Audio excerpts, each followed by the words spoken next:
మీ business ఏదైనా మీ ఊర్లో promotion చేయాలంటే అది సుమన్ టీవీతోనే సాధ్యం. ఇప్పుడే సంప్రదించండి.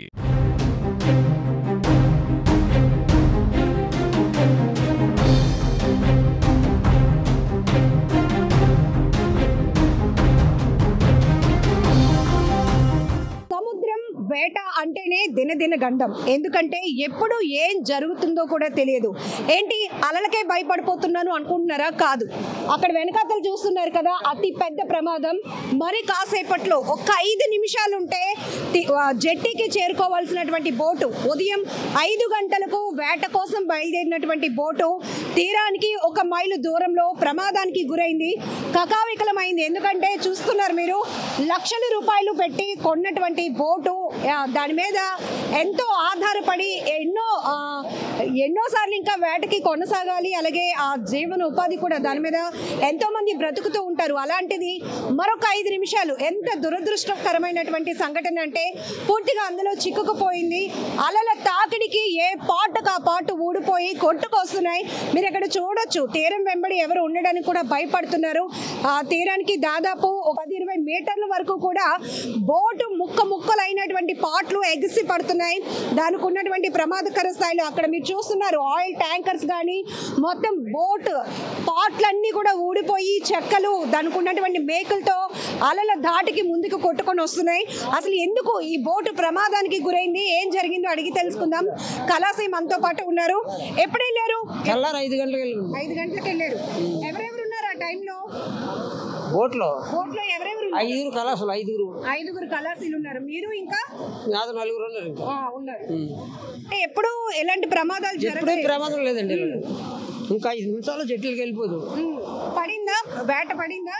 చేపలు ఉన్నాయండి మొత్తం అనుకున్నట్టుగా, అందుకే వెంటనే రిటర్న్ అయిపోయింది. ఇప్పుడు ఎంత నష్టం వచ్చింది? నష్టం 10 లక్షలు ఉంటుంది. బోటు ఖరీదు అదే మా బతుకు తెరుగు. తెల్లారి వెళ్తే సాయంత్రం వచ్చేస్తాం. నీకు ఎవరు కావాలి అప్పులు చేసుకుని వెళ్తాం. ఆయనకు వస్తే రాకపోతే ఉళ్ళని అప్పు చేసుకుని వెళ్తాం. అదే మా బతుకు తెరుగు అండి. ఇవాళ మా ఆస్థాల్లో పోయింది. మా బతకడం దారి లేదు, భవిష్యత్తు లేదు.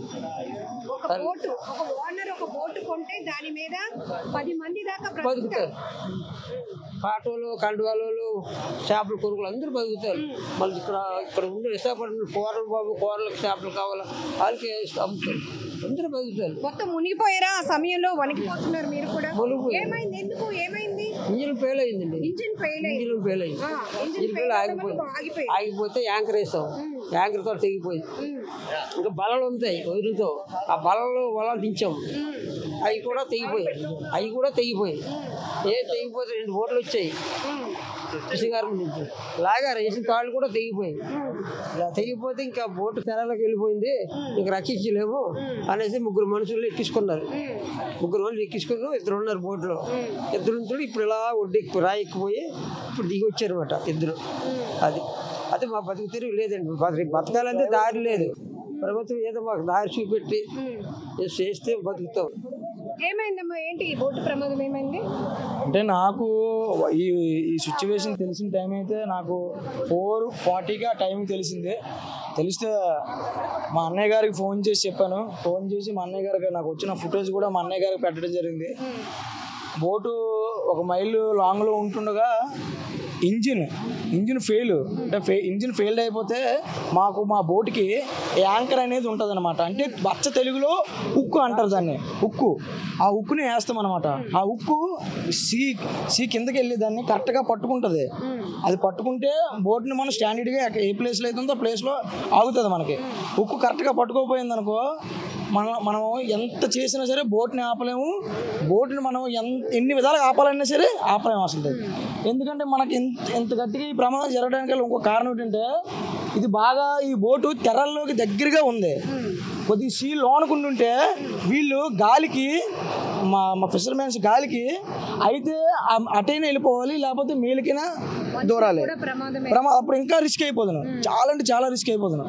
అంటే ఇప్పుడు ఇక్కడ బీచ్ ఇక్కడికి వచ్చింది కాబట్టి ఏదో దేవుడి దయ వల్ల మా అందరు దీన్ని బట్టి వీళ్ళు ఈరోజు అందరూ సేవ్ అయ్యారు, మాకు అదే చాలు మేము అనుకుంటున్నాం. కానీ కొన్ని కోట్లకి లక్షలకి సరిపడిన ఆస్తి ఒక రోజు మేము తెల్లవారు లేస్తే మాకు తెలిసి మేము గంగమ్మ తల్లికి 2 చేతులు ఎత్తి మేము దండం పెట్టి బయలుదేరిన రోజులు మాకు. అలాంటిది ఈరోజు మా వాళ్ళకి ఇలాంటి పరిస్థితి వస్తుందని అనుకోలేదు. నాకు తెలిసి బాగా ఈ 2024 నుంచి కానీ మిగతా ఇయర్స్ నుంచి మా ఫిషర్ మ్యాన్సే ఎక్కువ శాతం చనిపోవడం, బోట్లు మునిగిపోవడం ఎక్కువ శాతం అదే జరుగుతుంది. ఓన్లీ మా ఫిషర్ మ్యాన్ మాత్రమే. ఇది మాత్రం మేము చాలా బాధాకరమైన విషయం ఇది మాకు. ఇప్పుడు మేము మాట్లాడిస్తూ ఉంటాం, మీ వేట కానీ మీ పనితీరు ఎంత కష్టంగా ఉంటుందో.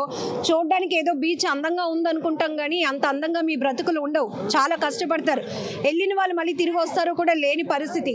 ఇందాక ఒక్కసారిగా భయపడ్డారా? బోటు అలా ఆగిపోయిన భయపడ్డాం, బతుకుతాం బతుకు చచ్చిపోతామని మాకు నమ్మకం లేదు. బతుకుతామని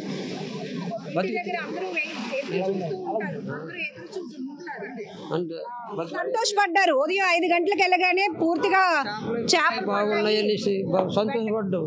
సంతోషపడి జట్టుకి వెళ్ళిపోదాం. సరికి జట్టుకి వెళ్ళాక గంటలు బయలు ఆగిపోయారు. పిలుచుకున్నాం మైలు దూరం నుంచి ఇలాగ జరిగిందండి.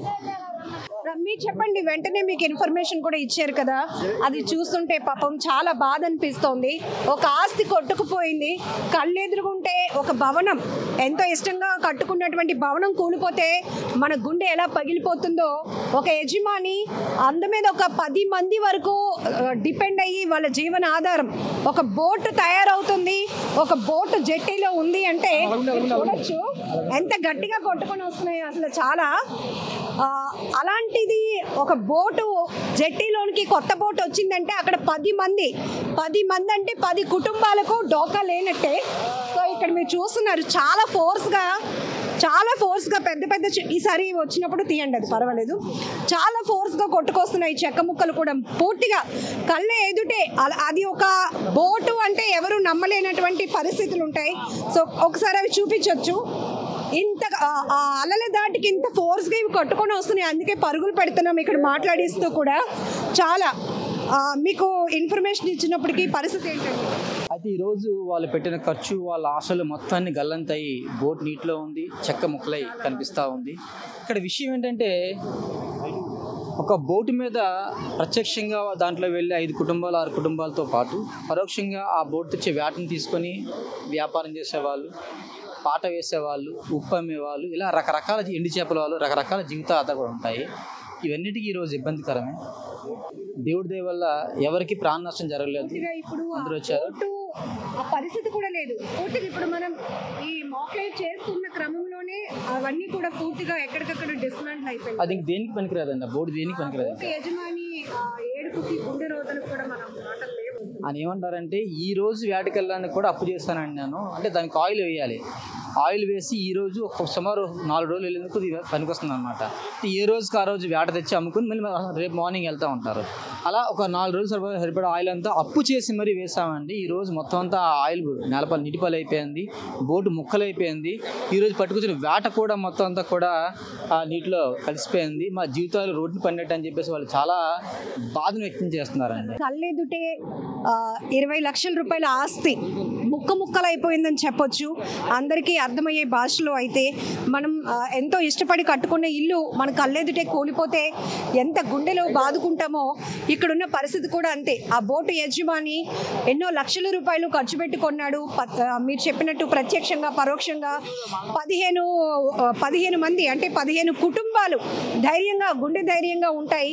అలాంటిది మరొక 5 నిమిషాల్లో జట్టికి చేరిపోతుంది. దాంట్లో ఫుల్గా ఫిషింగ్ కూడా ఉంది. చక్కగా చాలా హ్యాపీగా ఉన్నారు వెళ్ళిన కళాశీలంతా. మంచిగా చేపలు కూడా పడ్డాయి అని చెప్పి ఆయిల్ మిగిలింటుండగానే మనం వచ్చేస్తున్నామన్న సంతోషం ఒకవైపు. ఎందుకంటే ఒక్కొక్కసారి వీళ్ళు వేటకి ప్రిపరేషన్కి వెళ్ళినప్పుడు వెంటనే ఫిష్ పడదు. అలాంటప్పుడు ఒక 2-3 రోజులు కూడా ఉండాల్సి వస్తుంది. కానీ వీళ్ళ అదృష్టం పడింది కాబట్టి రిటర్న్ అయిపోయారు కదమ్మా.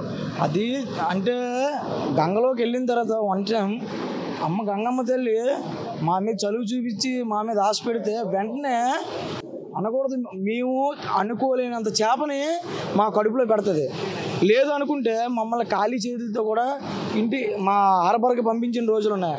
కానీ ఎవరికి కూడా మాకు మా ఫిషర్మెన్స్కి అందరికీ తెలిసి కూడా ఇలాంటి దారుణాలు ఎలాగ లేదన్నా ఒక 3 నెలలకు ఒకటైనా, ఒక 2 నెలలకు ఒకటైనా, ఒక సంవత్సరంకి ఒకటైనా సరే ఫిషర్మెన్స్కి మాత్రం ఈ సిచ్యువేషన్స్ జరుగుతాయి. కొట్టుకొచ్చింది ఆయిల్ బాక్స్, అది ఆయిల్ ట్యాంక్, అది ఆయిల్ ట్యాంక్. అది సార్ మీరు ఎన్ని గంటలకి ఇక్కడికి వచ్చారు? చూస్తుండగానే మొత్తం మేము సుమారు 4 o'clock వచ్చామండి. 4 o'clock వచ్చేసరికి ఆల్రెడీ ఇక్కడికి వచ్చేసి పూర్తిగా నాశనం స్టార్ట్ అయింది. ఆ మనుషులంతా బయటకు వచ్చారనమాట. ఒక్కొక్కటి లోపల ఉన్న సిలిండర్, గ్యాస్ సిలిండర్, తర్వాత చిన్న చిన్న పాత్రలు దొరికాయి అన్నమాట. మిగతా మొత్తం కూడా ఏది దొరకలేదు. అక్కడ ఒక బాక్స్ ఉంది. ఆ బాక్స్ ఏంటంటే దాంట్లోని మేము పట్టిన వేట ఫిష్ అన్ని కూడా దాంట్లో స్టోర్ చేస్తారనమాట. స్టోర్ చేసి దాన్ని పట్టుకొచ్చి ఇక్కడ అమ్ముతారు. అలాగే ఆయిల్ ట్యాంకర్స్ కూడా తేలుతూ ఉన్నాయి. ఇవి ఇంకేం పనికిరావండి, అన్ని పూర్తిగా స్పాష్ అయిపోయినట్టు, ఫినిష్ అయిపోయినట్టే. ఆయన పూర్తిగా వాళ్ళ కుటుంబం రోడ్డుని పడినట్టు లెక్క అనమాట. ప్రభుత్వం ఆదుకునే వాళ్ళకి ఏదైనా చూస్తేనే వాళ్ళు రేపు ఉదయం తినడానికి కూడా బతకగలరు. అది ఒక బోటు ప్రమాదం, ఆ బోటు యజమాని కుటుంబంతో పాటు దాని మీద ఆధారపడినటువంటి 10 కుటుంబాలు తీవ్ర కన్నీటి పర్యంతం అవుతున్నారు. మాకు ఆధారం పోయింది. ఒక 5 నిమిషాల్లో తీరానికి వచ్చేస్తే ఎంతో సంతోషంగా సెలబ్రేట్ చేసుకునే వాళ్ళం. ఎందుకంటే ఆ తల్లి దయ ఉంటేనే, ఆశీస్సులు ఉంటేనే వెళ్ళగానే మాకు ఫిష్ పడుతుంది. లేదు అంటే 2-3 రోజులు కూడా ఉండాల్సి వస్తుంది. అలాంటిది ఉదయం 5 గంటలకి వేటకు వెళ్ళాము. చక్కగా ఫిష్ కూడా పడింది. ఆయిల్ మిగులు ఉంటుండగానే వచ్చేస్తున్నాము అని సరదాలో ఉన్నాం, ఆనందంలో ఉన్నాం. ఇంతలోనే మరొక 5 నిమిషాల్లో ఎంత దురదృష్టకరమైనటువంటి పరిస్థితి అంటే అందరూ చూస్తుండగానే ఇంకా అక్కడ బోటు అని చెప్పడానికి కూడా లేదు. మొత్తం పూర్తిగా ఎక్కడికక్కడే మీరు చూస్తున్నారు. పెద్ద పెద్ద చెక్క ముక్కలు కూడా కొట్టుకొచ్చి కాళ్ళకు తగులుతున్నాయి. దగ్గరికి వెళ్ళే ప్రయత్నం చేసినప్పటికీ కూడా ఇంకా ఆయిల్ ట్యాంక్స్ కానీ, లేకపోతే ఉదయం వేటకు పడినటువంటి చేపలు ఉన్నటువంటి స్టోరేజ్ బాక్సులు అన్నీ కూడా తీరానికి కొట్టుకొస్తున్నాయి. చాలా బాధాకరం. ఈ కుటుంబానికి ప్రభుత్వమే సహాయం చేసి ఆదుకోవాలని మనమందరం కోరుకుంటున్నాం. కెమెరా పర్సన్ శేఖర్తో లక్ష్మి, సుమన్ టీవీ, వైజాగ్.